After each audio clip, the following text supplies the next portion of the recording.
오늘은 웨스터 대요리문답 76문입니다. 생명에 이르는 회개란 무엇인가? 이 질문이고요. 생명에 이르는 회개란 하나님의 성령과 말씀으로 죄인의 마음속에 이루어지는 구원의 은혜이다. 그래서 자기 죄의 위험성과 더러움과 추악함을 보고 느끼고 크게 뉘우치게 된다. 따라서 그리스도 안에서 베푸시는 하나님의 긍휼하심을 깨닫고 자기 죄를 몹시 슬퍼하고 미워하는 나머지 그 모든 죄를 떠나 하나님께로 돌아와 범사에 새로 순종하면서 하나님과 함께 끊임없이 동행하기로 목적하고 노력하게 하는 것이다.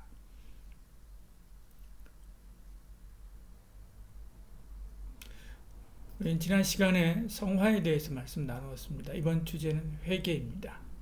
사실은 회개가 제일 먼저지요. 논리상 회개가 있어야 칭의와 양자됨이 있습니다. 그러니까 회개가 굉장히 중요합니다. 회개함으로 생명을 얻기 때문에 그렇죠. 이 질문을 생명에 이르는 회개다라고 말한 것입니다. 이것은 성령님이 주시지 않는 회개도 있다라고 하는 말이기도 하죠. 가룟 유다를 보십시오. 그는 자기 잘못을 깨닫습니다. 돈도 돌려줍니다. 자체 끝에 스스로 목매어 죽죠. 그러나 그의 회개는 생명에 이르는 회개가 아니었습니다. 죽음에 이르는 회개였지요. 그 회개는 성령님이 역사하는 회개가 아니라 인간적인 뉘우침이었기 때문에 그렇습니다. 그러니까 늘 회개 기도할 때는 성령님의 도우심과 은혜를 구해야 되지요. 답변 이어서 이야기합니다. 생명에 이르는 회개란 하나님의 성령과 말씀으로 이야기합니다. 참된 회개는 성령과 말씀으로 합니다. 사실 회개는 하나님이 주신 은혜지요. 스가랴서에서는 하나님의 은총과 간구하는 심령을 주시는데 그 결과 회개하게 된다 이렇게 말씀합니다. 스가랴서 12장 10절에요. 내가 다윗 집과 예루살렘 주민에게 은총과 간구하는 심령을 부어주리니 부어주죠. 그들이 그 찌른 바 그를 바라보고 그를 위하여 애통하기를 독자를 위하여 애통하듯 하며 그를 위하여 통곡하기를 장자를 위하여 통곡하듯 하리로다 이야기하죠. 그러니까 생명에 이르는 회개는 성령님의 역사입니다. 성령님이 아니고는 참된 회개, 생명에 이르는 회개를 할 수 없지요. 초대교회 시대에 많은 이방인이 주께로 돌아와 구원을 얻습니다. 그들이 복음을 받고 믿고 성령 받은 일에는 반드시 말씀사역에 함께 동반했습니다. 복음이 전해지는 곳에 구원이 있고요. 믿음은 들음에서 시작되는 것이죠. 성령님은 말씀을 통해서 역사하고요. 말씀은 성령의 힘으로 회개하고 구원을 얻게 하십니다. 이 둘은 별개가 아니라 하나지요. 늘 하나로 역사합니다. 답변 이어서 이야기합니다. 생명에 이르는 회개란 하나님의 성령과 말씀으로 죄인의 마음속에 이루어지는 구원의 은혜이다. 회개는요, 하나님이 주십니다. 디모데후서 2장 25절에요. 하나님이 그들에게 회개함을 주사 진리를 알게 하실까 하며 이렇게 말씀하죠. 어디에 주시는가? 마음에 주신다. 이렇게 이야기합니다. 마음은 지정의가 포함되죠. 그러니까 회개하면 지적으로 잘못을 깨닫고 정적으로 통회하며 울고 의지적으로 죄된 길에서 돌아서서 주께로 가게 되죠. 반드시 실천이 이어진다는 말입니다. 만일 이 중 하나라도 결여된다면 마음에서 일어나는 참된 회개가 아닐 수 있는 거지요. 답변 이어서 이야기합니다. 생명에 이른 회개란 하나님의 성령과 말씀으로 죄인의 마음속에 이루어지는 구원의 은혜이다.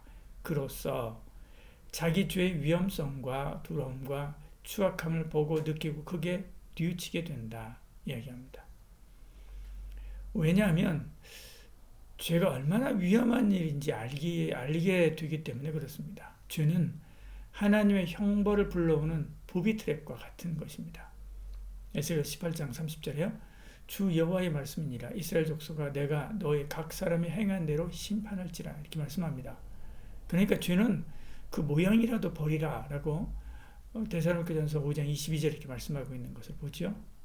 또 죄의 추함과 가증함을 보고 또 느끼게 됩니다. 죄를 멀리하는 것은 단지 벌 받을 것이 두려워서 그런 것이 아닙니다. 그것이 얼마나 추한지, 가증한 일인지를 느껴서 스스로 역겨워하게 합니다. 그래서 형벌이 없어도 그것을 하기 싫어지도록 하는 것이지요. 에스겔 36장 31절에 너희 모든 죄악과 가증한 일로 말미암아 스스로 밉게 보리라 이렇게 얘기하죠.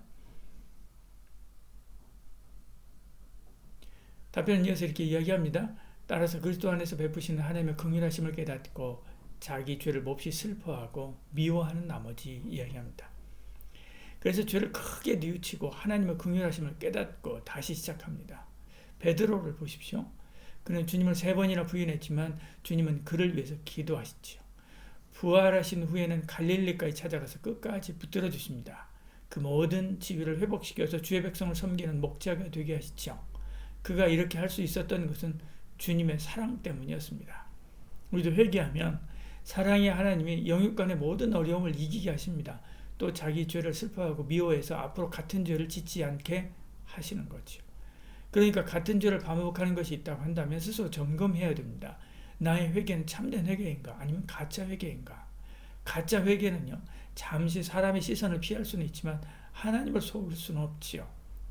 아무 영향이 없습니다. 답변은 계속 이어서 그렇게 이야기합니다. 그 모든 죄를 떠나 하나님께로 돌아와 범사에 새로 순종하면서 하나님과 함께 끊임없이 동행하기로 목적하고 노력하게 되는 것이다 라고 얘기합니다. 회개는 후회와 다릅니다. 자기 죄를 슬퍼하는 데서 머물면 후회지요. 참된 회개는 완전히 돌이켜서 하나님께서 기뻐하는 자리로까지 나가게 되지요. 그리고 새 삶을 살게 합니다. 사도행전 26장 18절에요. 그 눈을 뜨게 하여 어둠에서 빛으로 사탄의 권세에서 하나님께로 돌아오게 하고 죄 사함과 나를 믿어 거룩하게 된 무리 가운데서 기업을 얻게 하리라 하더이다. 이게 회개입니다. 하나님 말씀을 따라 살게 하는 거죠. 회개가 이렇게 중요합니다. 그런데 현대는 회개 기도를 적게 하죠. 왜냐하면 죄를 죄라고 하지 않는 경향이 있기 때문에 그렇습니다. 그래서 죄를 병이라고 하죠. 정신병이라고 하기도 하고요. 그렇게 병이라고 이야기합니다. 죄는 죄입니다. 죄를 자꾸 포장을 해서 다른 용어로 써서 우리가 죄를 죄로 인식하지 못하게 만드는 것이 현대의 폐해입니다. 설교의 강집점도 마찬가지입니다. 죄와 회개보다는 사랑과 용서로 많이 돌아섰기 때문에 그렇지요. 세상도 죄를 죄라지 하지 않고 상처 혹은 정신적 병리로 현상으로 이렇게 보고 그러기 때문에 죄를 죄라고 선포하는 설교가 굉장히 중요한 거죠. 그래서 우리 아픈 것을 찾아 절개하는 것과 같은 역할을 하는 것입니다. 그러니까 하나님 말씀을 받고 가슴이 찔리고 마음이 찔릴 때 딱 하나님 앞에 피하면 안 됩니다. 그대로 하나님 앞에 서서 자신을 향한 하나님의 말씀 앞에 정직하게 반응할 수 있어야 되죠. 그때 회개의 은혜가 우리 가운데 임하게 되고요. 그리고 회개의 열매를 맺게 되는 것입니다. 그런 저와 여러분 되기를 축복합니다. 기도하겠습니다. 사랑이 많으신 우리 하나님, 우리 가운데 함께 하시고 은혜 베풀어 주시자. 참된 회개를 통해서 회개의 열매를 맺고 주께 영광 돌리는 삶을 살아가는 저희들